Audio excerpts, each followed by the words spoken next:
Well, if you have just joined us here at the LeMieux National Dressage Championships, a very good morning. It's our first fan zone of the week. We're going to have lots of guests joining us up here on the stage. And if you're watching on Facebook Live this morning, don't forget you can get interactive. You can ask any of our guests questions. Just use that comments box below. Let us know what you want to ask, and we'll have a look towards the end of our interview and we'll pass those questions on. But it's going to be a great weekend. The sun is going to be shining, we're promised that. And if you are here on site as well, come and join us, take a seat, because it's our first fan zone. Alice Oppenheimer is here with us. Alice, great to see you. How's your national championships been so far? Yeah, thank you for having me. It's lovely to be here. I'm a bit quieter today. I don't actually compete till Saturday. I've been up here helping a client this morning who did a pretty good job in the advanced medium silver. She's a true amateur rider and she's got a 2-year-old daughter, so she does really well to even get here, and she has won a lot in the past. But yeah, she did good today. Just under 68 and was lying in 4th last time we looked. So yeah, a couple of little things, but overall, so far not too bad. It would be nicer if the sun did come out, but we can't control that, so we can only hope for the best, really. It's going to come out, they promise me, honestly. And for people that have never been up to Somerford Park, tell us about the facilities. What was it like kind of arriving, the stablings, the layout? We're very lucky to be in the permanent stables. I've got 3 horses here this time.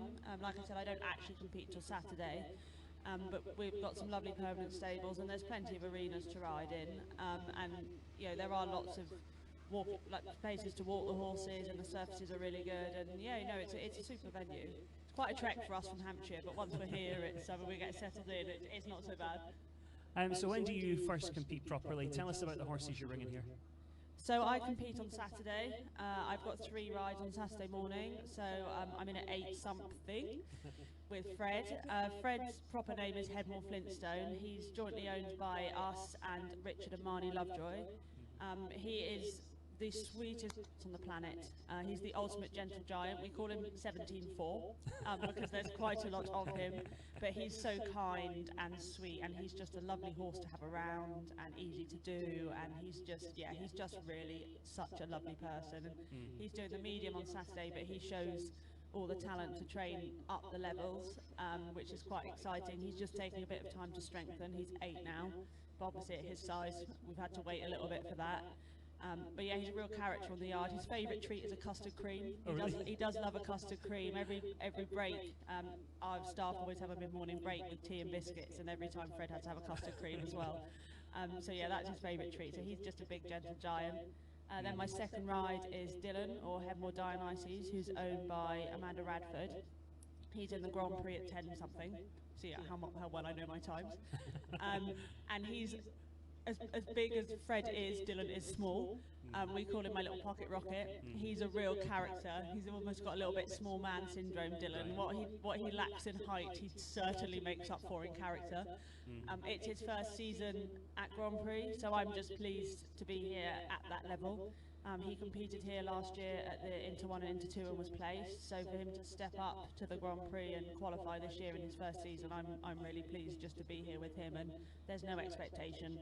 Really, it's just, like I said, nice to be here in his first season, and hopefully we'll enjoy ourselves. And then my third ride is Dasher. He's owned by Jane Bruin and Joe Chambers. He came to me last October. He also is in the medium on Saturday morning at 12 something, and then the elementary on Sunday afternoon at 3 something. Yeah, so he came to me last October, and the summer regionals was my first regionals on him, so it's his first time here, and for him it's all about the experience. So I've got quite a wide range of characters and aims for the show, really. But this is a bit of a learning experience year for me and my horses, I think, just being here and soaking up the atmosphere and just doing it. And for the horses you have here, what would their kind of home life be like? How often do you ride through tests? How often do you ride through movements? How often do they hack? It depends on the horses, really. So they all get daily turnout. They tend to get schooled 4 times a week maximum of 2 days in a row. And they get a lot of variety with hacking, pole work, groundwork, things like that. It does sort of depend on the horse with riding through tests, particularly, you know, like at the Grand Prix where we only have the 1 test. Dylan has to do it enough. I rode through it at home a couple of weeks ago, and I said to Mum, no, that's rusty, I need a show. So we took him out last Sunday because it just wasn't quite there, so that was worth, hopefully it'll be less rusty on Saturday. Where Fred's the most, Fred I very rarely ride through a test because he just doesn't need to, because he's one of those horses, I'm like, we're going to do this, and he goes, okay. And then I'm like, let's do this now, and he's like, okay, he just never seems to question anything. God love him, he's such a sweetheart. He's not the sharpest tool in the box, but sometimes that works in your favour. And then Dasher, he has done. He's better if he knows a little bit where he's going. So I would have ridden him through it a bit, and he's been to a couple of shows for a couple of practice runs and stuff, just for his confidence. So yeah, it just depends on the horse really. And when you get to Grand Prix and there is just that one test, do they start to anticipate the movements? And is that a good thing? And if not, how do you stop that? They certainly can. It's dependent on the horses as to whether or not it's a good thing. For Dylan, actually, it can be quite useful. And sometimes with some horses, they'll actually, I've made mistakes and they've got actually, no, this should have been a line of twos here, and sorted me out a little bit. But there are certainly things we can do in training with stopping them anticipating. And I always think when they anticipate, they're trying to help. So it's sort of a sort of energy that you don't want to kill the energy, you just need to redirect it. So, for instance, with the Grand Prix zigzag, where we have to go on 6 strides, if they start to anticipate, we can train on 7 or 8. There's always a way we can use the energy and the anticipation a little bit in our favour. And even when you're riding at that level, I mean, lots of people watching on Facebook Live just now will be out there doing prelim and novice. Those basics are still so important, isn't it? Things like, having the horses forward, having them straight, and keeping them thinking forward must be tough, because most of what you do is collected, really. Yeah, 100%. And actually, way of going is always the most important thing that judges look for when we're competing. I've actually just started my judge training, so I've had a little bit more of an insight into it all. But the way of going has to be consistent and in theory correct all the way up the levels, and if you don't get your way of going spot on at prelim and novice and you try and cut a few corners, you will get found out when you get higher up the levels. So it is really super important that's what we're always sort of working on and aiming at and trying to improve. So we're going to talk about you now. Where did it all start for you? How did you get involved with horses? So I've been around horses my whole life. My mum is very horsey and has always worked with horses. She did all sorts. She did pointing, hunting, showing. She jumped at hoys, everything apart from dressage pretty much. And then when I was about 10, I had this pony called Dusty who every time I jumped, I used to fall off because she had a really dirty stop and I used to go over her ears. So that sort of started to push me towards dressage. And at a similar time, my mum had this horse who we knew as Dexy, but his show name was DeCapo II, and he came to my mum, and he was dressage bred, but not very keen on doing dressage, and she turned him round by hunting him and doing all that sort of jumping and everything else, and he went on to win 3 national titles under Kate Smith, and I was about 10 at the time, and at the same time, my mum was actually diagnosed with breast cancer. So I used to muck Dexter out before I went to school, and I'd tack him up when Kate came to ride him, and I used to watch him, and I remember watching him at the winters at Solihull, and I can't remember how old I'd been, but I would have been very young. And I said to my mum, I said, oh, one day I want to do what Dexter does, and that sort of pushed me a little bit towards dressage way back then, and I just sort of snowballed from there. And if someone had said to 12-year-old me, you'd be doing what you're doing now, I would never have believed them. So yeah, that's where it sort of come from. And was there a moment you decided this would be your career? I mean, was there anything else in the kind of pipeline when you were at school? Yeah, I've always wanted to work with horses and do the dressage, and I'm incredibly lucky with the setup at home and the breeding and having some super horses, and my mum's knowledge of horse management and welfare, and she's been in horses her whole life, and that is key to the happiness of the horses. And so I'm really lucky with the setup I've had, and I have always wanted to ride, and I was quite lucky at school in that, but naturally I didn't have to work that hard, and I had really good grades. And what a lot of people don't know about me is I have 3 A-grade A-levels in biology, chemistry and maths. So I actually could have, people who say to me, you could be a vet, you could be a doctor, you could be anything you want to be. And I was like, I just want to ride horses.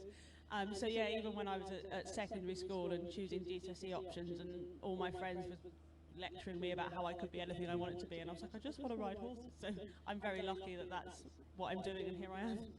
Do you know any fun facts about chemistry or biology? Do you know like all the noble gases? Is that Oh God, I mean it was 15 years ago I did my A-levels, so I probably would have forgotten most of it by now, but maybe I'll remember if someone gives me my notes from when I did it. What do you do when you're not riding? Have you got any other hobbies? Where do you like to go on holiday? I don't really have much non-riding time, and at the moment as I said, I'm working towards my judges exam, and also I'm working towards a BDCC as well, so my coaching. So my free time this year has really been taken up filling in my judges portfolio, which I have now done, and my exam is booked for November, so fingers crossed I can get that done. But yeah, we don't really get much free time. I do like the odd spa day. I'm really lucky to be quite close to Nirvana Spa, who obviously they're quite big in the para dressage, Diana is. So if we do have a free time, I do quite like something like that, and I also like to seek a little bit of sun if we can, if there's ever any time. Well, it's fantastic you've taken up judging. What kind of made you want to do that? Because we do need more judges with your experience, really. Yeah, it was just a bit of a I came to the end of last year, and I don't really know why, but I just sort of thought, you know what, I'm ridden to Grand Prix, and I'm doing that, and I've got a super string of horses, and I sort of thought I want to actually better me a little bit, and I thought I'll do the judges induction taster session and just see how I get on, because I didn't think it would be for me. I'm not going to lie. Mum's wanted me to do it for years, and I was a bit like, oh, I don't really know, and I don't know if I'll enjoy the judging, and and I thought, well, I'll do the taster session, and I'm really enjoying it, and I've learned a lot, and yeah, I do want to be able to do other parts of the sport a little bit. We get so het up on riding and competing, but actually I think there are other opportunities within the sport, and we've got such a strong group of riders. I was like, actually I want to sort of do something, make more for me, and improve myself rather than just thinking about the horses all the time. So that was where I sort of had a bit of a revelation. I'm like, this year I'm going to become a judge and do my BDCC coaching. It's interesting you did them together, because I think they'll probably complement each other quite well. Yeah, it was just a bit of a, I just sort of, I don't know what made me do it. Maybe you could call it midlife crisis, I don't know. But it's funny how it's worked out, because we haven't had a particularly easy year with our horses for various reasons.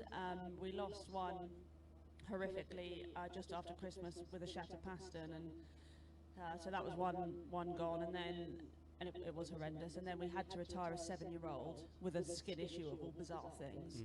So I have ended up with less riding to do this year. So it's funny how sometimes it works out, and it actually has given me the time to put into that a little bit. So yeah, it's been quite an interesting year for me. It's been more of a year for expanding my horizons as opposed to major competition wins, if you like. Do you think the judging helps your coaching? I think it definitely does, and it's really, I think it's helped, judging helps us coaching, which helps riding, and I think all three will definitely complement each other. So I'm quite excited to see where I can sort of go with it all, and yeah, it's really interesting. It's kind of hard juggling the highs and lows in any equestrian sport. You mentioned losing one at the beginning of the year. How do you cope with the kind of bad days? And tell us about that horse as well. It was a special one you lost. Yeah, he was a really good horse. I produced him to International Grand Prix.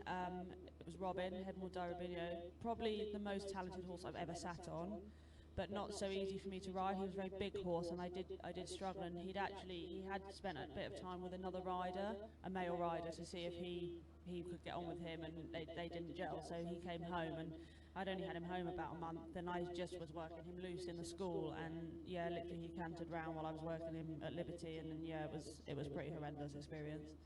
And I don't think anything can ever prepare you for that. Especially, we breed our horses, and we had him from, we bred him, we had him from day one, we brought him into the world, and we knew everything about him, and I don't think you can ever prepare for a situation like that. And I think people say, oh, how do you cope with it? And I think, the biggest thing is you've got others. So for me, what always makes me get up in the morning is the others, and yes, it was horrific, and it happened in the evening, and I had to get up the next day and ride the others, and obviously I hadn't slept very well the night before, but actually, when you're in that privileged position and you've got them, and especially when you've got a good string of horses that enjoy their work and want to work, and it makes you want to work with them, But I mean, he taught me a massive amount, that horse. Like, I can't tell you how much that horse taught me. And every day going forward, he is still a massive part of what I do. I actually started working with Claire Gallimore with the groundwork and the TRT method because of him. And now all of my horses train that as standard. And you sort of think, well, you know, yeah, he's no longer here, but actually he is still here in a lot of ways. And it sounds a bit corny, but I think people underestimate it. It's so important for people to realise how much these horses mean to professional riders. You know, they're not just a commodity, they're not just a vessel for us to compete and have ambition on. Like, we care about them and they're part of the family, and it's like losing one like that stays with you for sure, but you have to try and accept what's happened and look forward to the rest of what you're doing, because you owe that to the other ones in the stable. No, for sure. We're going to ask you about the highlights in a second, but if you are watching on Facebook Live, don't forget you can ask some questions. I'm going to open my phone in a sec. We'll take a look at what's been asked already. But yeah, tell us about the highlights. What kind of sticks out? Because there's been a few. Yeah, I'm really lucky to have had some amazing times. And you know, I always say, having talked about the bad times, it's hard because you have an amazing show and then like a week later it's back to the grind and you sort of forget about it, but you don't. It's like, I am really lucky. You know, I've had some super winter championships where I've won 3. I've been lucky to win at the Nationals. I've won in, you know, I competed, Doha was an amazing show for me. I went in 2016 with Hemel Delegate, who's now age 20 and very happily retired, and I'm very grateful to the Hill family for keeping him in the manner to which he is accustomed. But that was an amazing show for me. You know, we travelled out to Doha, and it's incredible because they basically pay most of it, so it's one of the cheapest shows for us British riders to actually do, which sounds insane because you're flying to Qatar. But it was just the most surreal experience, and I actually won the Grand Prix Special out there, and I went with Hayley Watson-Greaves, and Hayley and I sort of went up the ranks together, and we're quite close. And I remember sitting, and we were sat watching the big jumping class at the end, and I just looked at her and I went, mate, when did we get this good? Like, when did we get this good that we can come out here and do this? This is insane. So that really sticks out for me. And obviously, you know, I've been lucky to ride on a couple of Nations Cup teams, again with Delegate, and that is certainly an ambition I'd like to have again in the future with the exciting Grand Prix horses I've got up and coming, who, with a little bit of experience, I think will be good enough. So yeah, I'm lucky to have had a lot of special moments, but that was, yeah, I think Doha is probably the biggest one that sticks out. Well, I've got a question for you from someone called Emma, and she's asking, do you ever jump or do any pole work? We do a lot of pole work. We use a lot of pole work for strengthening, particularly in-hand walk poles. We work with Rachel Murray quite a lot, who, in my opinion, is one of the most amazing vets in the world and is so humble and lovely with it. So we do a lot of pole work with the horses as part of strengthening and also a bit of variety. I personally don't jump because I'm rubbish at it, and I did used to try, but I was like, actually, I'm doing more harm than good for these horses. So yeah, no, we don't do that anymore, but they get a lot of variety in other ways, and it's interesting because I'm not far from Peter Charles's yard. So I work a lot with him and his kids with their jumpers, and it does amaze me the difference in watching them and how the dressage can help the jumping, and you know the jumping work can help the dressage as well. So yeah, it's quite interesting how they all combine. That sounds like a TV show in the future. You jump and them doing dressage. We did talk about it. I was gonna put Harry on Finn, Definity, the yellow one, see if he could find the buttons for the Grand Prix. But then Pete was like, "You'll have to jump one of ours," and I was like, "I'm gonna pass on that, and we'll not do that. Then we'll not do that." Our next question is from someone called Mary. Where do you go to find your young horses, and what qualities do you look for? We actually tend to breed a lot of our young horses. Mum's bred for 20 plus years. And I always say to people, we couldn't be able to afford to buy the quality of horse that we've bred. We're very picky with the breeding. We are quite critical of the mare, so we'll look at the mare and see what her strengths, what her weaknesses are, what we'd like to improve, and then we try and pick a stallion that will complement the mare. And we're really lucky to have bred some super horses. For me, like, where we breed them, I have to then ride what we've bred, whatever shape, temperament, whatever it is. But one thing I've learned from riding is temperament is key. You've got to have a horse that wants to work with you. and wants to do the job, and that will, if you've got one like that, it doesn't matter how talented they are or they aren't, you can always improve them, and equally it doesn't matter how talented the horse is if the temperament doesn't want to work with you. So yeah, temperament is everything, and I think good mechanics and a good hind leg. A lot of people look for a flashy front leg, but that can easily be trained, whereas actually the most important thing is how the horse uses their body and whether or not they're able to step the hind leg under to train them up the levels. Alex has asked, what's your top tips for people starting out at prelim? For prelim, starting out is enjoy it, firstly. We forget we're all in it for a bit of fun. And secondly, be accurate. At prelim, I've got a few going to the pet plan finals. Started prelim and novice, and I grill them on accuracy. There's not much for judges to mark down in a prelim test, especially, you get to a championship like this and everyone can ride a horse correctly, softly forward because they want to qualify. So actually the key is accuracy, riding 20-metre circles that are 20-metre circles, not swovels. It's things like that, and being super picky on that you'll be amazed how many extra marks you can pick up from riding accurately marker to marker and round circles and corners and transitions and straight lines and things like that. So that's probably enjoy it but be accurate. So what's your top tip for riding a circle? Do you do the sort of 4 points and add bend, or what do you do? Yeah, I do the 4 points and a diamond. I had our stud vet brought her, I think she's like 8-year-old daughter up, that she'd volunteered for the pony club team, and my stud vet, her husband trains pointers, so her daughter was not keen on dressage because she wanted to go fast like daddy. And she couldn't ride her 20-metre circles, and I said to her, I want you to join 4 points of a diamond. And she looked at me and she was like, well, that's not a circle. And I was like, just try it. I said, I want you to ride from there to there to there to there. And she did it, and she was like, wow. And I said to her, yeah, you thought I needed to go back to school, didn't you, when I said to ride a diamond like a circle? So that's my top tip for riding a circle, 4 points, join them up. Well, it's been great to chat to you. What's your plans for the rest of the day? What are you off to do? I've still got to ride Fred. I've ridden Dasher and Dylan already this morning, so I'm going to go and ride Fred. And then I'm planning on watching the Prix St George for most of the afternoon because that's the level at which my judge training has been at. So I'm really excited to be able to watch it. Like, it's a really strong Prix St George class this afternoon. So I'm going to, when I finish riding, enjoy that. That's my plan for the day. How close are your marks when you're sitting in the audience? Do you normally get it fairly? Do you know what? My practice judging, I've been pretty spot on, so I'm feeling more confident having completed all the practice judging. So yeah, I'm looking forward to sitting and watching and hopefully learning a bit more this afternoon for the Prix St George judging. Great. Well, thank you again. Enjoy the rest of your day. Thank you for having me. And we've got lots more guests coming up as well. Feel free to hit share if you're watching on Facebook Live. These videos will be available to watch again on demand. But join us again later today for another guest here at the Fan Zone.